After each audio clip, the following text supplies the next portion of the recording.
Hey Roosters, and welcome back to another Star Wars Unlimited Leader Spotlight. Today's video, we're going to be going over a leader from the second set of the Star Wars Unlimited trading card game, Shadows of the Galaxy. And we're going to talk about some cool cards that we think work really well with the leader, and just highlight what the leader is really capable of within the context of the game. Before we go over these cards, let's talk about some disclaimers and some rules about the video. This is not a meta-analysis. As much as I'd love to be able to talk about what cards work actually the best with each of these leaders, not only do I not have enough practice with these leaders, I'm just not good enough at the game in general to really give that sort of opinion. So on that note, this is just an opinion. Just cards I think look pretty cool with the leader, and they're all taken at face value, not really taken into play or consideration the metagame that will undoubtedly make some of these cards terrible choices with some of these leaders. And then, of course, not every great card that is good with these leaders will be even featured in today's video. Whether that be because we don't have enough time or we simply forgot to include it. If we forgot your favorite or we didn't mention it, please leave your favorite card with each leader in the comment section below, and we'll love to talk about and see your opinions on these leaders and what they can do, and the cards that work best with them, because quite frankly, it's a benefit to the community and me as a player to know what cards other people think really works well with certain leaders. For today's video, let's talk about Doctor Aphra. I really have no clue where this character comes from in the lore, but that being said, she is a cunning and villainy leader with the French keyword. When the regroup phase starts, you discard a card from your deck. That's all she says on face. So from face value, she seems to not really do anything of importance. But when you have control 5 or more resources, you can deploy her as a leader unit, and then she becomes a 2/5. And then she has another ability. While there are 5 or more cards, different costs amongst cards in your discard pile, this unit gets +3 power. Then also when she's deployed, you can choose 3 cards in your discard pile with different names, and if you do, you can return one of them at random to your hand. So basically, your goal in this game is to get a lot of cards in your discard pile, or as many as you need to get up to 5 different costs among them in your discard pile, usually through Aphra's ability, but through other card effects as well, so that you can give her a +3 power and she can swing for 5. It's not that crazy, but quite frankly, at least it's straightforward.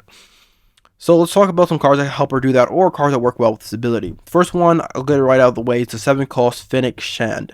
She's a 4/6 underworld unit with ambush, and then also on attack, deal 1 damage to the defender for each different cost among cards in your discard pile. This is going to be probably the primary reason when you play Aphra, to play Fennec Shand to her highest potential. You are already going for that sort of game plan, so she slots right in, and she's going to be able to, if you play her right, deal easily 4 damage to the defender before combat really even resolves. So she's obviously your biggest hitter in the deck, sort of your reason to play the deck in its entirety, and you kind of probably want to build the deck around her as a unit more than similarly Aphra, because Aphra is kind of just the same as her in terms of the game plan here. That being said, I didn't talk too much about different underworld units you can play in this deck, and I didn't focus that on a keyword trait because it doesn't necessarily decide, or rather it doesn't synergize well with Aphra in general. But being the fact that Fennec Shand is one of the main reasons to play Aphra, remember when you're deck building that you can sort of just build a Fennec Shand deck playing around her ambush keyword or her underworld trait and stuff like this. Instead of necessarily trying to build a deck that fits Aphra, you can build a deck that fits Fennec, and then Aphra will just be your leader because she works to that deck. Moving on, Bib Fortuna is a 2-cost 1/3 shielded unit with an action. You can exhaust him to play an event from your hand. It costs 1 less. This is going to allow you to get a lot more cards in your discard pile, but playing a lot more events from your hand. It's going to allow you to hopefully get some different costed cards amongst your cards in your discard pile into your discard pile. There's a lot of different costs amongst events in general, especially with set 2 adding in some other event cards. So yeah, you can get some different costed through the events that you're playing by themselves, and of course through the units. But Bib Fortuna is a really good option for that. Bossk is similar to Bib Fortuna, 5-cost 4/5 ambush. When you play an event, you may deal 2 damage to a unit. Obviously, he wants you to play events, so you'll just do that and get those events in your discard pile, hopefully giving you more cost diversity. Bounty Hunter Crew is a 6-cost 4/4 ambush. When you play him, you may return an event from your discard pile to your hand. Obviously, you're going to choose an event that doesn't really change your pool of diversity, and then you're going to get it back, because sometimes through Aphra's ability, you're going to lose cards you want to keep, and the ability to get them back is going to be really important. Works really well with her. One costs 3/1. When he's defeated, you can discard a card from your deck. And for anybody, sorry, I'll get over it right now. Sorry for the wait. For anybody who doesn't know, with Star Wars Unlimited, when they say discard a card from your deck, they mean you discard the top card of your deck. They don't mean like you get to search your deck and just discard a random card. You have to discard the top card of your deck when you use these abilities. And although it may seem like it would be the other way around, the way it reads, as far as I know, you discard the top card of your deck to use these effects. So if it's not a unit, deal 2 damage to a ground unit. Look the other way is it a 0 cost event, so it's gonna give you some more cost diversity with it being 0 cost. It says it exhausts a unit unless its controller pays 2. It's a pretty cool card by itself, but the fact that it's 0 cost is gonna give you some cool cost diversity in the deck. Sneak attacks 2 cost. Play a unit from your hand. It costs 3 less and enter plays ready. At the start of your next regroup phase, defeat it. Obviously, you play this. You play down a unit that's a different cost of what's in your currently in your discard pile for a lower cost. Usually, when it comes down to it, the higher cost units are going to be the ones that you really need to get these abilities activated to high levels. So obviously, you want to put it in for cheap, and then you're fine with it dying because it can go to your discard pile and power up your Aphra and your Finnick. Enticing rewards a 1 cost bounty upgrade, +0/+0. Attach unit gains bounties to the top 10 cards of your deck for 2 non-unit cards. Reveal them and draw them. And then if this unit isn't unique, discard a card from your hand. Obviously, you're going to discard a card that's going to help your cost diversity in your discard pile. On to Vigilance, you can have the Inferno 4, 2 cost 2/3.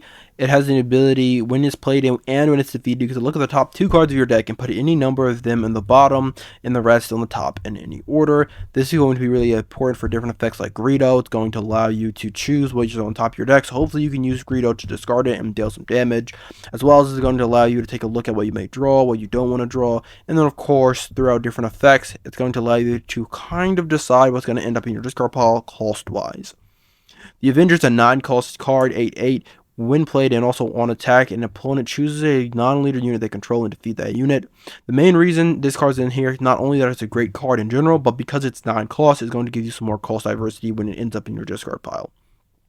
Search your failings of 4 cost cards. Search your deck for a card and draw it. Obviously, a lot of times in the game, you're going to discard cards from the top of your deck, cards that you need to play. So the ability to search out your deck for cards you really need before you end up losing them involuntarily is going to be really important. Brutal Traditions, 2 costs, +1/+2. Action. If an enemy unit was defeated this phase, play this upgrade from your discard pile. This ability is going to allow you to discard this without worrying about it too much throughout different effects, including Aphra's effect, and still know that anytime you really need it, if you have defeated an enemy unit this phase, you can play this card. On to Aggression, Dengar is a 1 cost 2/2. When you play an upgrade on a unit, you may deal 1 damage to that unit. Obviously, this works really well for bounty effects, but if you're playing a grit deck, it works there too. The important part is that he wants you to play upgrades. That's what kind of we're focused on here. So if we're going to go for a deck that plays a lot of upgrades, you can go that route to get a lot of different upgrades onto characters, which are eventually going to get discarded and go into your discard pile. And you kind of want to be benefited for playing out your hand that way. That's just one way to do it. It's definitely a weirder card to put on the list, but it's something you can keep in mind. As well, he's an underworld trait. Works well with Finnick. Or rather, it's also like Finnick. Emperor Palpatine's an 8 cost, kind of the reason why he's on this in this video. 6/6, Overwhelm. When played, you can deal 6 damage to fighters you choose amongst enemy units. Him being a force unit is also important to note because force unit means you can have access to some other cards that work pretty well with this leader. Kylo's TIE Silencer is a 2 cost 3/2 action. If this unit was discarded from your hand or your deck this phase, play it from your discard pile. Obviously, this works really well with Aphra. Pillage, 4 cost. Choose a player. Discard 2 cards from your hand. You're usually going to be choosing your opponent, but you may end up sometimes wanting to choose yourself to activate Aphra's ability or Finnick's ability, give it more power. Force Throw, 1 cost. Choose a player. That player discards a card from their hand. Then, if you control a force unit, you may deal damage to a unit equal to the cost of the discarded card. That's where Palpatine might come into play, but other force units you may want to add into your deck to activate this effect, because this is actually one of the better cards to work with Aphra. It allows you to discard a card from your own hand or your opponent's hand, but mostly your own hand, and then you can, obviously the cost of that card really matters for Aphra and for this card's effect. So hopefully if you're playing a lot of cards with big costs on them, you don't really want to play those cards, but you can end up using this ability, discarding those cards and dealing tons of damage to your opponent's units. Death Mark's a 2 cost upgrade, bounty upgrade. It says attach unit gains bounty, draw 2 cards. Drawing cards is going to be really important because a lot of the time you may be discarding cards from your hand to power up Aphra and Finnick, so refilling your hand is going to be important. On to Command, Enterprising Lackeys is a 4 cost double command unit, 4/5/5. When defeated, you may defeat a friendly resource. If you do, put this unit into play as a resource. That's going to be really important because you can early game you're going to be resourcing cards you can't play, usually cards with high cost. Using this card's effect, you can then discard those cards from your resource row and get them into your discard pile so that you can then give yourself more cost diversity in your discard pile. And then of course you could smuggle them into play as well. Cobb Vanth is a cool card, 3 cost, 3/2. When defeated, search the top 10 cards of your deck for a unit that costs 2 or less and discard it.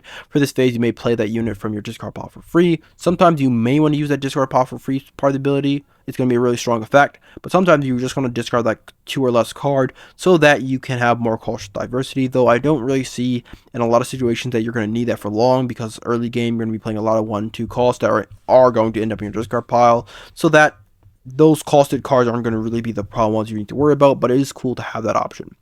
Reinforcement Walker's a really cool one for Aphra here. 8 cost, 6/9.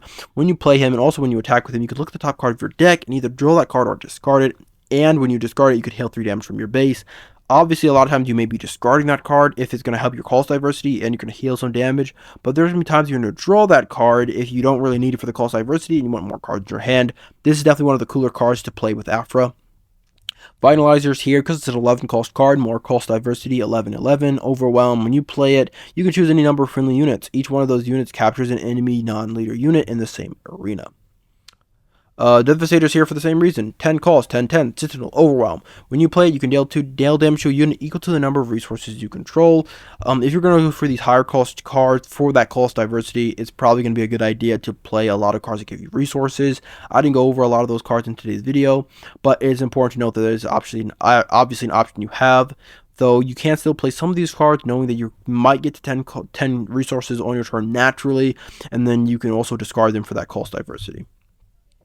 Palpatine's Return is a cool one. In Aphra, 6 cost. You may play a unit from your discard pile for it costs 5 less, or rather 6 less. If it's a force unit, it costs 8 less. If it's a force unit, it costs 8 lesser instead. So obviously you can pull out those 8 cost Palpatines you may have discarded earlier that you don't really need in there anymore in your discard pile. You're kind of fine. You have 8s in your discard pile, so you already have that cost diversity, and you can pull them out and play them. You can also pull out other cards that you may have discarded that you didn't want to discard and play them as well for 6. So, it's a really cool card in this deck, and it's another reason to play some Force units. Endless Legions is a 14 cost card. It also has double command. You reveal any number of resources you control and play each unit reveal this way for free. Obviously, if you're playing, if you want to play this card, you have to play a lot of the cards that give you more resources. But if you're playing this card simply to discard it and get that 14 cost diversity, or use it better yet with something like Force Throw and deal 14 damage to a unit, which is probably going to kill any unit that exists, it's a pretty cool option in that way as well. Command, the innate event, is going to be a 4 cost double command, obviously. Choose 2 in any order, give 2 experience tokens to a unit. If a friendly unit deals damage equal to its power to a non-unique enemy unit, put this event into play as a resource, so that's obviously going to help with that game plan if you're going for the resource game plan. And return any unit from your discard pile to your hand. That's going to be the really important one you're going to be looking at here with Aphra. Finally, you can play Galactic Ambition, which is a purely vanilla card, 7 cost. You may play a non-hero unit from your hand for free and deal damage equal to your base, equal to its cost. Obviously, this is not one of the more powerful cards in the game, but it's still cool to have that option sometimes to use this 7 cost event, and then also you can play a card from your hand for free, and then, yeah, there's that. Restock is the final card we're going to talk about in today's video. Definitely an underwhelming card when I first saw it, but I'm learning more and more that this card has a lot of potential in a lot of different decks, especially when you're playing a deck that you expect to go for a longer game, like this deck probably wants to, but also because you're going to be discarding cards from your deck at an exceedingly high rate, trying to activate her ability, power it up, activate Phoenix's ability to a high degree, and other things like that. So that being said, the ability to say, okay, well, I discarded these 4 cards that I kind of, A, want back, B, my deck's about to run out, I'm going to put them back in the bottom of my deck in a random order. Although it's not the most powerful effect, it's going to help you in the long run, and I think that anybody who plays Aphra is going to end up running at least 1 copy of this card in the main deck, simply for that reason alone. And that's going to be it for Doctor Aphra. She's a pretty interesting card. I like how in Shadows of the Galaxy there's a lot of cool, weird card effects, and there's a lot of different weird decks to build here with a lot of these leaders. not straightforward options here, just like I'll play a bunch of Imperial units and put that together. That will surely work. This one gets you thinking about how you really want to play this leader. If you choose to play this leader, I doubt this leader is going to be the one of the most popular leaders in the game, but I do think it's a pretty cool leader, and I think a lot of people are going to try to crack this deck with Finnick to deal just just maximize the efficiency of this leader and Finnick as a unit, and I think this is going to be really cool to see. That's going to be all for today's video. Come back tomorrow for the next Star Wars Unlimited Leader Spotlight, in which we're going to talk about some more leaders, talk about some more cool cards from the second set of Star Wars Unlimited. See you guys there. Well, that's going to be all for now, but if you guys enjoyed this video, make sure you guys go ahead and watch some of our other videos that we've made on this channel. Also, give this video a like if you thoroughly enjoyed it. And of course, subscribe to the channel so you don't miss any of our future content. And I hope to see you guys back at the Roost.